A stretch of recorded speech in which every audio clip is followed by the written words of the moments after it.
On dénonce régulièrement les dangers que provoquent les crèmes éclaircissantes utilisées souvent par les femmes noires. Ce qu'on sait moins, c'est que dès le XVIIIe siècle, des savants fous expérimentaient les moyens de blanchir la peau d'une personne noire. Serge Billet, bonjour. Bonjour. Vous êtes journaliste et vous êtes auteur de Blanchissez-moi tous ces nègres chez Pascal Gallaudet. Alors c'est vrai qu'au travers de votre livre, on découvre des histoires absolument hallucinantes sur la série d'expériences scientifiques et les expériences et les conséquences que ça a entraîné.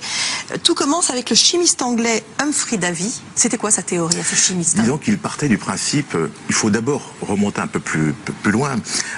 Avec l'esclavage et avec la colonisation, il s'est créé donc une idée qui s'est répandue donc aussi bien en Europe qu'aux États-Unis, à savoir que l'homme noir avait quelque part quelque chose d'inférieur à l'homme blanc. Et donc quelque part, il fallait, pour le restituer dans l'humanité, lui faire en sorte qu'il puisse retrouver ses couleurs initiales, qui est la couleur donc emblématique, qui est la couleur blanche. Et donc les savants ont tenté, par des lotions, des acides, des fumigations, des expériences au rayon X, de blanchir les noirs pour de vrai, pour que justement ils puissent intégrer cette humanité qu'on considère comme étant l'humanité normale, celle du monde blanc. Et donc on a trempé en Angleterre, mais aussi en France, des noirs dans des acides pour pouvoir essayer donc de les rendre blancs. Malheureusement, ça n'a pas marché. Et on a aussi donc injecté le germe de l'albinisme à certains d'entre eux. On a donc expérimenté au rayon X aux États-Unis, et ces pratiques-là ont été à l'avant-garde du blanchiment, puisque elles ont d'abord été imposées donc à ces personnes qui ont pensé qu'il fallait changer de peau pour changer de vie, et elles-mêmes ont fini par se convaincre que cette réalité était donc la leur. Et juste pour revenir à l'origine, c'est effectivement extrêmement intéressant. Vous racontez que les scientifiques considéraient que pour avoir la preuve que l'humanité à l'origine était blanche, c'est que comme la paume des mains et la plante des pieds est blanche, ça prouvait qu'au départ, l'homme forcément était blanc. Mais ce qui est assez particulier, c'est que du côté des Noirs aussi, en Afrique, on pensait que l'humanité était noire. Donc chacun tirait la couverture à lui. Malheureusement, le rapport de force n'était pas le même. Et donc comme il y a d'une part des vainqueurs et d'autre part des vaincus, ce sont les vainqueurs qui ont imposé leur loi. Et donc il fallait ramener donc tous ces Noirs dans l'humanité donc réelle qui était la leur, qui est l'humanité blanche. Alors, il y a toutes ces expériences dont vous parlez, c'était de véritables séances de torture, hein, on imagine, mettre de l'acide sur la peau. Alors, on passe au 19e siècle maintenant. Alors là, il y avait des publicités pour des lessives qui étaient censées, et des savons qui étaient censés blanchir la peau. C'était à base de quoi?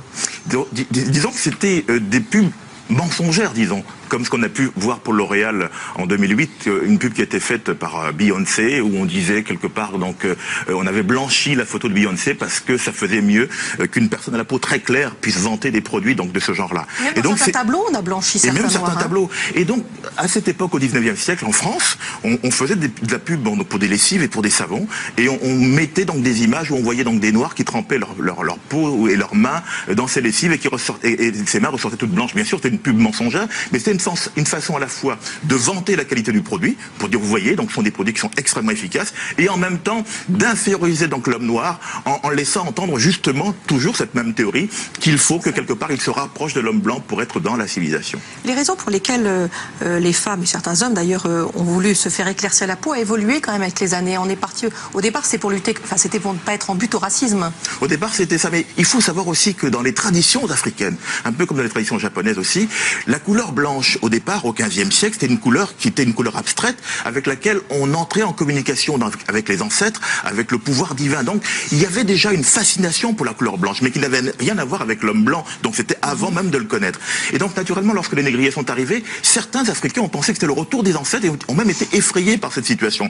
Et donc dans le rapport et le choc qui s'est produit entre noir et blanc, avec donc d'une part donc les vainqueurs et d'autre part les vaincus, eh bien la conception, l'imaginaire africain s'est transformé et passé de quelque chose d'abstrait à quelque chose de concret, et donc le blanc est devenu une couleur de référence à laquelle donc on voulait maintenant donc se rapporter. Et naturellement, avec aujourd'hui tout le passé qu'il y a derrière tout ça, donc les discriminations qui sont liées naturellement donc à la façon dont on a perçu l'homme noir pendant donc plusieurs siècles, et bien avec ces discriminations-là, vous avez aujourd'hui des gens qui pensent qu'il faut se blanchir la peau, même ne serait-ce que pour trouver du travail, parce qu'ils pensent qu'ils seront mieux acceptés et qu'ils pourront de cette façon-là pouvoir donc accéder à une société dans laquelle ils pourront être intégrés. Alors aujourd'hui, les femmes, notamment noires, qui veulent se faire blanchir la peau, c'est pour des raisons, parce qu'elles pensent que c'est pour des problèmes de beauté essentiellement.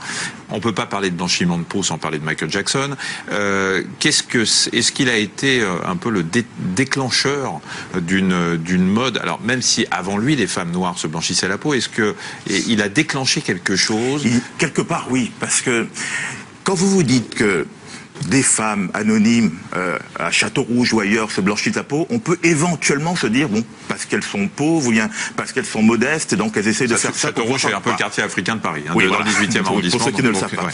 Mais quand vous pensez qu'une personne comme Michael Jackson, qui n'a aucun problème financier, qui n'a aucun problème pour être accepté partout où il peut passer, vient à se blanchir la peau, ça vous montre aussi à quel point le conditionnement et le complexe est tellement grand que même chez une personne donc de cette stature, eh bien, elle éprouve